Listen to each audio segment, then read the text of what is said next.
तो recently NSO यानी कि नेशनल स्टैटिस्टिकल ऑफिस ने इंडिया का जो ग्रोथ रेट है उसे प्रेडिक्ट किया है और उसमें उन्होंने कहा है कि फाइनेंशियल ईयर 2022 से 2023 तक इंडिया लगभग 7% के ग्रोथ रेट के हिसाब से ग्रो होगा। पर ये सुनने में बहुत अच्छा लग रहा है राइट, कि इंडिया 7% के हिसाब से ग्रो होगा। पूरा दुनिया का ग्लोबल एवरेज जहाँ पे इतना कम है वहीं पे इंडिया 7% पे ग्रो होने वाला है। पूरे दुनिया में इतना प्रॉब्लम है फिर भी इंडिया 7% से ग्रो हो रहा है। अच्छा लग रहा है सुनने में राइट?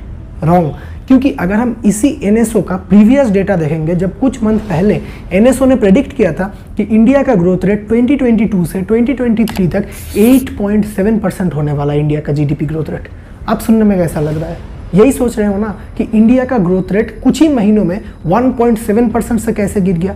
चलो ये तो हो गया एनएसओ का बात। अगर हम कुछ और फेमस इंस्टीट्यूशंस का लेंगे, लाइक आरबीआई ने कहा है कि इंडिया का जो ग्रोथ रेट है 2022 से 2023 तक वो रहने वाला है 6.8%। वर्ल्ड बैंक ने कहा है 6.9%, इसिल ने कहा है 7% और आईएमएफ ने कहा है 6.1% का ग्रोथ रेट इंडिया अचीव कर पाएगा।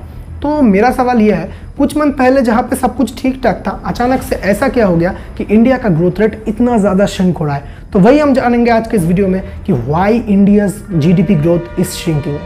And shifting focus to India, where the country's economic growth has fallen sharply to 6.3% in July to September quarter from double-digit growth of April to June quarter.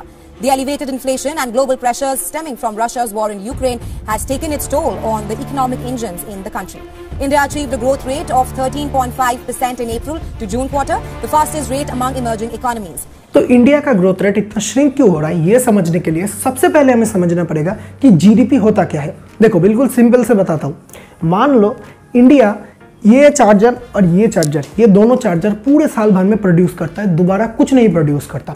तो इसका price है मान लेते हैं 100 रुपये और इसका प्राइस है और 100 रुपये, तो टोटल कितना हुआ 200 रुपये। तो इंडिया का टोटल जीडीपी होगा 200 रुपये। लेकिन वहीं पे मान लो अगले साल से इंडिया ये दो चार्जर तो प्रोड्यूस कर ही रहा है, उसके साथ साथ इंडिया ने क्या किया, इंडिया ने एक और ये हेडफोन बनाना स्टार्ट कर दिया। तो इसका प्राइस मान लेते हैं 15 रुपीज़। तो पहले ये 100 रुपीज़ का था, ये भी 100 रुपीज़ का था और एक्स्ट्रा ये 15 रुपीज़ ऐड हुआ, तो टोटल कितना हुआ 115 रुपीज़। यानी कि पिछले साल का जीडीपी था 100 रुपीज़, इस साल का जीडीपी है 115 रुपीज़। तो अगर हम ईयर ऑन ईयर बेसिस पे कंपेयर करेंगे तो इंडिया का जीडीपी ग्रोथ रेट इस साल 15% से ग्रो हुआ है। लेकिन वहीं पे अगले साल अगर हम दोबारा देखेंगे तो फिर से मान लो एक और कोई सामान ऐड हुआ, तो उसके हिसाब से उसका जो प्राइस होगा वो ऐड होके जीडीपी ग्रोथ रेट उतना बन जाएगा। मान लो अगले साल फिर से ये हेडफोन लिस्ट से बाहर चला गया, यानी कि फिर से इंडिया ने ये दो चार्जर बनाया, हेडफोन्स नहीं बनाया, तो फिर से इंडिया का जो जीडीपी ग्रोथ रेट है वो नेगेटिव में चला जाएगा। तो ऐसे जीडीपी ग्रोथ को मेजर किया जाता है। तो ऐसे ही पूरे इंडिया में जितने भी सामान बनेंगे, लाइक वो चावल उगाया हो या फिर कोई सर्विस एक्सपोर्ट किया गया हो या फिर कोई सॉफ्टवेयर रिलेटेड काम हो, कुछ मैन्युफैक्चर किया गया हो, कुछ भी हो, सबको मिला के जो नंबर आता है वही होता है किसी भी कंट्री का या फिर इंडिया का जीडीपी, यानी कि ग्रॉस डोमेस्टिक प्रोडक्शन। यानी कि उस पर्टिकुलर ईयर में उस कंट्री ने कितना सारा सामान प्रोड्यूस किया था। अब अगर हम आरबीआई का डेटा देखेंगे तो आरबीआई का तो कहना है कि ये जो इंडिया का ग्रोथ श्रिंक हो रहा है, इसमें इंडिया का कुछ ज़्यादा गलती नहीं है। इसमें मेन गलती है पूरे दुनिया में जो ग्लोबल रिसेशन का माहौल है उसका, पूरे दुनिया में जो जियोपॉलिटिकल टेंशन चल रहा है उसका, और तो और यूके और यूरोपियन यूनियन में जो एनर्जी क्राइसिस आ रहा है उसका। अब इन तीनों का इंडिया के ग्रोथ से क्या लेना देना है? देखो फिर से चार्जर का एग्जाम्पल लेते हैं।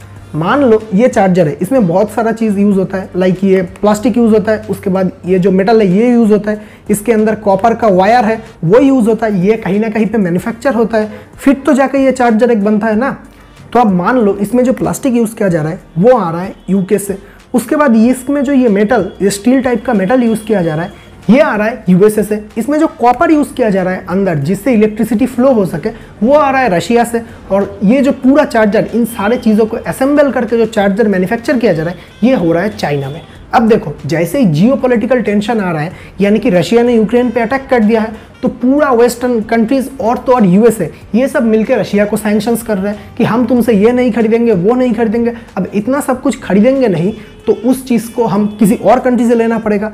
अब मान लो कॉपर में रशिया का कोई सप्लीमेंट नहीं है, यानी कि रशिया के अलावा कोई कुछ कर नहीं सकता। जैसे अभी के टाइम पे नेचुरल गैस के लिए यूरोपियन कंट्रीज रशिया पे बहुत ज़्यादा ओवर डिपेंडेंट है। यूएसए न्यूक्लियर एनर्जी के लिए रशिया के ऊपर बहुत ज़्यादा ओवर डिपेंडेंट है। सेम मान लो कि रशिया के ऊपर कॉपर के बिना ये लोग काम ही नहीं कर सकते। तो जब कॉपर रशिया से ये लोग खरीदेंगे नहीं तो कॉपर मार्केट में आएगा कैसे? और कॉपर जब मार्केट में आएगा नहीं तो ये चार्जर बनाने के लिए जो पूरा मैन्युफैक्चरिंग यूनिट चाहिए वो सेटअप किया नहीं जाएगा, क्योंकि इसके अंदर जो कॉपर होगा वो कॉपर तो है नहीं मार्केट में अवेलेबल। तो कॉपर है नहीं, तो प्रीवियस जो कॉपर है या फिर प्रीवियस जो चार्जर ऑलरेडी मैन्युफैक्चर्ड है उसे ही मार्केट में लॉन्च करना पड़ेगा। अब जब इतना कम चार्जर मार्केट में लॉन्च होगा, मुझे भी चार्जर का ज़रूरत है, आपको भी चार्जर को ज़रूरत है, तो इसीलिए एक चार्जर को खरीदने के लिए बहुत सारे लोग आ जाएंगे। अब इतने सारे लोग आ जाएंगे तो उस चार्जर का प्राइस ग्रो होगा। ऑब्वियसली सप्लाई कम है, डिमांड ज़्यादा है, यानी कि प्राइस ग्रो होगा। अब प्राइस जैसे ही ग्रो होगा यानी कि उस कंट्री में इन्फ्लेशन ग्रो होना स्टार्ट हो जाएगा। अब इन्फ्लेशन ग्रो होगा तो बहुत सारे लोग और भी खरीदना बंद कर देंगे। उसके बाद आरबीआई या फिर central bank interest rate hike करेगा। इसके चलते ग्लोबल रिसेशन आ जाएगा और पूरे दुनिया का जो जीडीपी है, ग्रोथ रेट है, वो बिल्कुल नीचे चला जाएगा। तो आई होप आपको समझ में आया होगा कि जियोपॉलिटिकल टेंशंस की वजह से कैसे इंडिया में ये प्रॉब्लम आ रहा है। ये तो हो गया जियोपॉलिटिकल टेंशंस का बात। अब बात करते हैं कुछ ग्लोबल रिसेशन के बारे में। मान लो कल के टाइम पे रशिया ने यूक्रेन पे एक न्यूक्लियर वेपन यूज़ कर दिया। अब न्यूक्लियर वेपन जब भी यूज़ कर देगा, पीएम मोदी ने पहले ही पुतिन साहब को कह के रखा है कि अगर आप न्यूक्लियर वेपन यूज़ कर देंगे तो हम आपकी इस केस में आपको कोई मदद नहीं कर पाएंगे, हमें आपके खिलाफ जाना ही पड़ेगा। तो जैसे ही वो चले जाएंगे तो क्या होगा, यानी कि उस रशिया के साथ हमारा जो टोटल जो ट्रेड है वो बिल्कुल बंद हो जाएगा। जैसे ही बंद हो जाएगा उसके बाद क्या होगा, इंडिया में अभी भी 60% से ज़्यादातर लोग एग्रीकल्चर से डायरेक्टली और इनडायरेक्टली जुड़े हुए हैं। तो जब ये सब लोग खेती नहीं कर पाएंगे, फसल नहीं उगा पाएंगे, फसल का प्राइस और भी ज़्यादा ग्रो होगा। लेकिन वेट, आपके दिमाग में सवाल आ रहा होगा कि फसल कहाँ से आ गया। फसल आया इसलिए क्योंकि इंडिया फर्टिलाइज़र के मामले में बिल्कुल भी इंडिपेंडेंट नहीं है। हम आज भी हमारा सबसे ज़्यादा फर्टिलाइज़र इंपोर्ट चाइना और रशिया के जैसे कंट्रीज से करते हैं। तो जब इन जैसे कंट्रीज़ पे हमारा इतना ज़्यादा डिपेंडेंस होगा तो हम जब तक खुद के दम पे फर्टिलाइज़र बनाना नहीं सीख लेते तब तक हम क्या कर सकते हैं इस कंट्री के आगे हाथ फैलाने के अलावा। तो कल को अगर कोई भी प्रॉब्लम आता है, इस कंट्री में कोई प्रॉब्लम आता है, मान लो रशिया में खाने का प्रॉब्लम है, फर्टिलाइज़र का प्रॉब्लम है, तो रशिया पहले हमें देगा या फिर खुद यूज़ करेगा। अब खुद इंडिया के कॉन्टेक्स्ट में सोचो, इंडिया कोविड-19 वैक्सीन दुनिया को दे रहा है, लेकिन हमारे पास ही वैक्सीन नहीं है, तो हम क्या पहले दुनिया को देंगे? पहले हम देखेंगे हमारा जो जनता है वो बिल्कुल सही है, उसके बाद हम दुनिया को देंगे। सेम रशिया के केस में, कल को अगर रशिया में कोई प्रॉब्लम आ जाता है, क्योंकि वेस्ट का इतना ज़्यादा सैंक्शन आ चुका है, तो कल को अगर रशिया में फर्टिलाइज़र का डिमांड ग्रो होता है तो रशिया अपना फर्टिलाइज़र का जो एक्सपोर्ट है वो बंद कर देगा। तो इंडिया के लिए तो ये प्रॉब्लम हो जाएगा। उधर प्रॉब्लम रशियन इकोनॉमी में आया, लेकिन उसका रिपल इफेक्ट इंडिया पे भी गिरने लगेगा। ये होता है ग्लोबल रिसेशन का problem. Third and most important हमारा आईटी इंडस्ट्री। आईटी इंडस्ट्री हमारे इंडियन जीडीपी में लगभग 8% कंट्रीब्यूट करता है। अब जब इतना बड़ा कंट्रीब्यूशन होगा तो इस इंडस्ट्री के ऊपर गवर्नमेंट का एक डिपेंडेंस भी होगा। तो ये डिपेंडेंस अगर हम देखेंगे, इंडिया के जितने भी बड़े बड़े टेक जाइंट्स हैं like TCS, Infosys, Mindtree, Wipro, ये सारे कंपनीज का मोस्ट ऑफ द केसेस में जो बड़े बड़े क्लाइंट्स हैं, जो बड़े बड़े ऑर्डर्स आते हैं, वो नॉर्थ अमेरिका, यूके और यूरोपियन यूनियन, इन 3 कंट्रीज से आता है। तो जब इन 3 कंट्रीज में रिसेशन होगा, मान लो आपके घर में प्रॉब्लम है, तो आप पहले खाना खाना प्रेफर करोगे या फिर सॉफ्टवेयर्स खरीदना? ऑब्वियसली खाना खाना।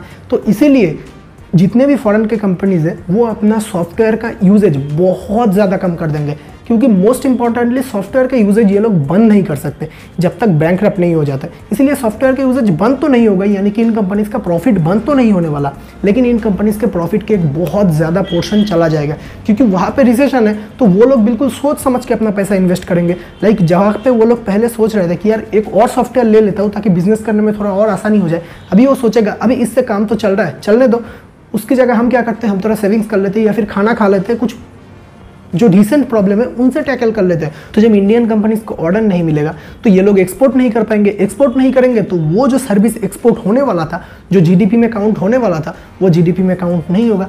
और जब ये जीडीपी में काउंट नहीं होगा तो इंडियन जीडीपी फिर से ड्रॉप करेगा। तो इसीलिए पूरे दुनिया में चाहे जियोपॉलिटिकल टेंशंस हो या फिर ग्लोबल रिसेशन हो, इन सब की वजह से इसका पूरा एक रिपल इफेक्ट इंडिया पे भी आएगा। तो सिर्फ इंडिया का अच्छा परफॉर्म करना जरूरी नहीं है, पूरी दुनिया में पीस मेंटेन हो और तो और सारा कंट्री एक स्मूथली, बिल्कुल एक मिनिमम एवरेज से ग्रो होता रहे, जिसके चलते इंडिया अपना ग्रोथ रेट और भी ज़्यादा फास्ट कर सके। लेकिन फिर भी अगर हम देखेंगे ग्लोबल एवरेज जहाँ पे इतना कम है, वहीं पे इंडिया का 5% के ऊपर में ग्रोथ रेट रहना, ये बहुत ही शॉकिंग न्यूज़ है। क्योंकि अगर हम देखेंगे IMF का ये रिपोर्ट अगर आप देखेंगे, इसमें अगर हम पूरे दुनिया के सबसे बड़े 2 इकोनॉमीज चाइना और USA, इन दोनों को अगर कंबाइन कर देंगे तो इन दोनों का कंबाइंड ग्रोथ रेट भी इंडिया से कम हो जाएगा। लेकिन फिर क्यों? अगर ऐसा है कि दुनिया का फर्स्ट लार्जेस्ट इकोनॉमी और सेकंड लार्जेस्ट इकोनॉमी, इन दोनों का कंबाइंड ग्रोथ रेट इंडिया से छोटा पड़ रहा है, फिर क्यों इंडिया ने कभी भी आज तक यूके जैसे कंट्री को जीडीपी के मामले में पीछे नहीं किया? क्या आप बोल रहे हो फिफ्थ इकोनॉमी इंडिया है, लेकिन मैं अभी भी बोल रहा हूँ फिफ्थ इकोनॉमी यूके है? नहीं पता, कोई बात नहीं, ये वाला वीडियो देखो, आपको समझ में आ जाएगा कि कैसे इंडियन इकोनॉमी में ब्रिटिश इकोनॉमी को पीछे छोड़ा है और कैसे उसने पीछे नहीं छोड़ा है। तो आई होप आपको वीडियो अच्छा लगा होगा। अच्छा लगा हो तो एक लाइक कर देना, नहीं लगा तो कोई बात नहीं, एक डिसलाइक कर देना। मैं मिलता हूँ आपको नेक्स्ट वीडियो में, तब तक के लिए थैंक्स फॉर वॉचिंग।